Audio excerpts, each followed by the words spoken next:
Shalom shalom, ndabasuhuje ndizera ko muri amahoro aho muherereye hose. Turakomeza rero no ku kwezi kwa 10 twatanguye turimo turavuga hejuru y'ukuri. Igice cya kabiri niho icyo tugezemo. Ku butarakurikiranye igice cya mbere urashobora kuzibona bikarushaho kugufasha no gusobanukirwa dukomeje n'iki gice cya kabiri. Rero nkuko mwabibonye mu matangazo twagerageje kuvuga ko tuzahagarara mu cyanditswe kivuga ngo ndakubita ariko sinkuhusha, ikindi ko kandi ngo twambare intwaro zose z'umwuka kugira ngo dushobore guhagarara ku munsi mubi. Rero ukuri nkuko twabivuze mu kwezi gushize ni ukuri kumaze igihe kirekire mu rugamba hamwe n'ikinyoma, ariko ukuri kwama gutsinda ibihe byose. Kandi kuri twavuze ko ukuri kw'Imana ari ukuri, ari we Kristo waje yambaye mubiri, ari we Yesu Kristo. Yesu ni umubiri, yari mu mubiri 100%.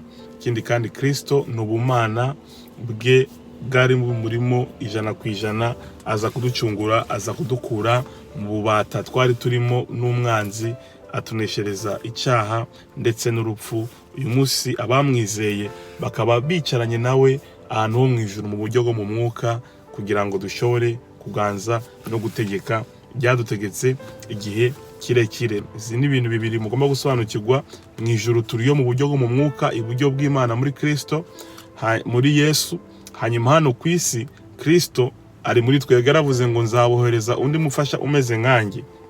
Uwo nguwo naza uyu munsi muri kumwe, ariko icyo gihe naza azaba muri mwebwe. Rero twe tukiri hano ku isi dufite Kristo muri twebwe, dufite ubumana muri twebwe abamwakiriye, ariko mu ijuru ku bamwakiriye twicaye muri Yesu iburyo bwa Data.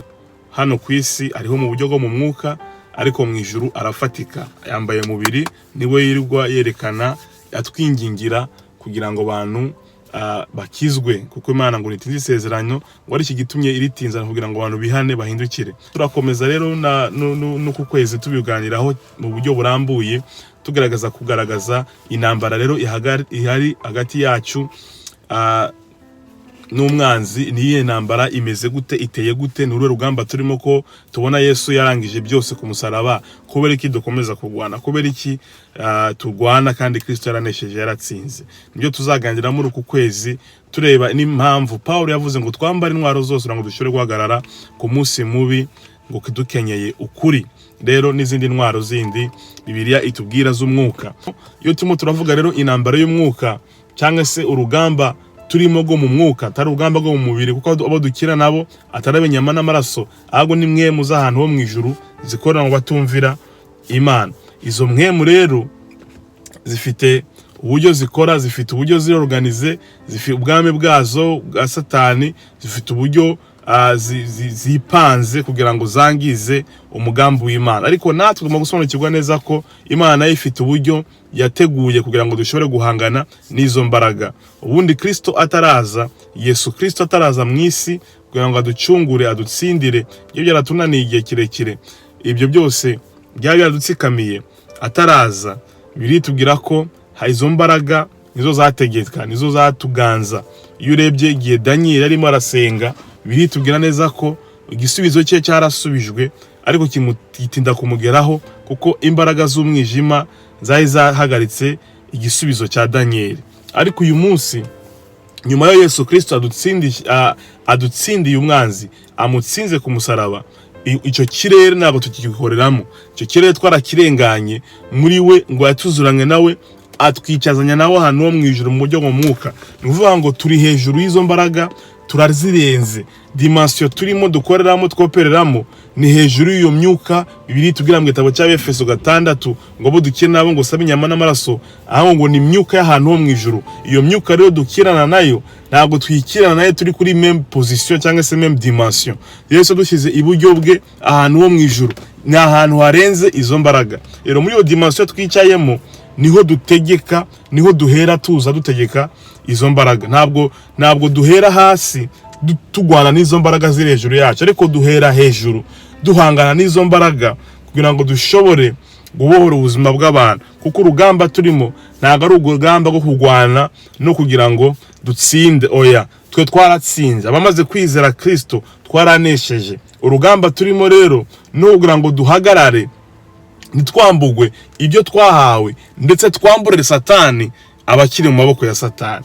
Ubwo nuko biri, nuko bipanze. Ntabwo turimo turagwana na Satani kugira ngo tumwemeze tumutsinde, twaramunesheje hashize imyaka 2000 hafi Yesu Kristo amunesheje ku musaraba. Iyo tumwizeye twakira ubwo butsinzi, tukagendera mu butsinzi. Icyo Satani aza gukora niki? Kuko azi ko twamunesheje, kandi ngo ubutware bwose amaze kuzuka ngo yarabuduhaye. Nta butware Satani afite, nta bushobozi Satani afite. Icyo afite cyonyine nubireba ngo nuburiganya, ngo mushobore guhagarara ngo mudatsinzwe n'uburiganya. Uburiganya ntago ari imbaraga. Uburiganya ni ubucakora, ni ubwenge bw'umwanzi nyine bwa Satani akoresha kugira ngo adukure muri position Imana yadushizemo, atutware muri bwa buretwa twahozemo kuva kera. Rero akoresha amaheri menshi cyane, akoresha ibinyoma byinshi, ibyanditswe bitandukanye akabicurika, akabicurukura kugira ngo twisange kandi muri bwa bubata, kandi Kristo yadusigiye umudendezo. Rero icyo dukora niki rero? Twe duhagara dukenyeye ukuri kwa muri rwa buzima Yesu yaruteretsemo, tugakomeza guhangana, tugakomeza kwatura ibyo, komeza kwizera ibyo ko twanesheje, nubwo mwaza kwereka ibitandukanye, arema ibintu bitandukanye hanze byagutera ubwoba, byakwereka yuko kabaye birashize, dore ingwara yagufashe, dore ubukene buraje, dore bino bintu byose. Ibyo byose arabikora, ariko iyo umaze gusobanukirwa dimension urimo n'Imana yakoze mu buzima bwawe, ukomeza wizera ibyo, ukomeza watura ibyo, kugeza igihe umwanzi avuze ati wa muntu yarisobanukiwe, azi ukuri ku bindi byose biriho nibigaragara, n'ibyo umwanzi atwereka byose ari ikinyoma, nubwo bisa nkaho ariko kuri, ariko ntago ariko kuri. Ukuri ni Yesu, kandi ibyo Yesu atubwira byose niko kuri kuzohora iteka ryose. Rero icyo ni cyo abakristo benshi batarasobanukirwa, bataratahura uburyo bikora n'urugamba turimo, iyo dugomba kuruhagararamo. Niyo mpamvu umwanzi dutera kubereka dutera kandi anzi ko yatsinzwe. Nta yindi mpamvu, nugira ngo agerageza arebe se ko uyu muntu yarasobanukiwe ububasha n'ubushobozi n'ikibanza n'ibyo yahawe mu Mana. Ibyo byose rero abikora aza kugerageza. Biravuga ngo ni intare igenda irondera uwo yagira gute, yagirira nabi, ariko nta bushobozi agifise ku buzima bwacu. Rero tuhangana nawe dushaka gukomera ku by'Imana yatuvuzeho n'ukuri kw'Imana mu buzima bwacu twamenye, niyo position turimo ngo tutayitakaza. Kindi kandi muri unambara y'umwuka iyo tuyihagazemo neza, hari ubuzima bwa benshi turokora tubukura mu maboko ya Satani, tubuzana mu bwami bw'Imana. Uko niko bimeze, uko niko biteye muri urugamba turimo. Rero ngo musobanukirwa neza ko Kristo amaze kutuzura, ni yindi transfer yabaye mu buzima bwacu, idukura mu rupfu itujyana mu buzima aho tubyagiye muri Yesu iburyo bw'Imana. Hano kwisi ni Kristo uburyo bwo mu mwuka uturimo muri imibiri yacu dufite hano, ko Kristo mwisi na mubiri agifite, umubiri we uri iburyo bw'Imana, ari we Yesu niwe mubiri, Kristo n'ubumana mu mubiri, azara ducungura amaze kuzuka. Yesu niwe yagiye mu ijuru, amaze nyuma y'imisi 50 azutse, umwuka wararamanuka, undi mufasha umeze nkawe araza. Uwo nguwo mu gihe cy'aba Petero cy'intumwa yari kumwe nabo, ariko atabarimo. Uwo munsi wa Pentekote yaje ababamo, abuzuza imbaraga z'Imana, batangira guhamya kugeza n'uyu munsi wa none. Abamwizera ni Kristo b'Imana muri twebwe twakira. Niyo mpamvu Paulo yavuze ngo sijye ukiriho, ariko ni Kristo muri jewe ukorera muri jewe, uvuga utegeka ukora imirimo itandukanye yose myiza abantu batubonaho. Tumare gusobanukirwa icyo gice cya mbere ndiko ndavuga cya introduction, uburyo umuntu nibyo arimo arahangana nabyo, n'uburyo impamvu duhangana nabyo. Ese n'ukuri niko kuri? Ntabwo duhangana nabyo kugira ngo twemeze Satani, ariko duhangana nawe kugira ngo tumwereke ko ukuri twarakumenye kandi tuteze kukuvamo, ko turagukenyeye, kugira ngo duhagarare ku munsi mubi, dutsinde uburiganya bwe aza mu maheri yiwe, kugira ngo adukure muri cya kibanza Imana yaduteretsemo.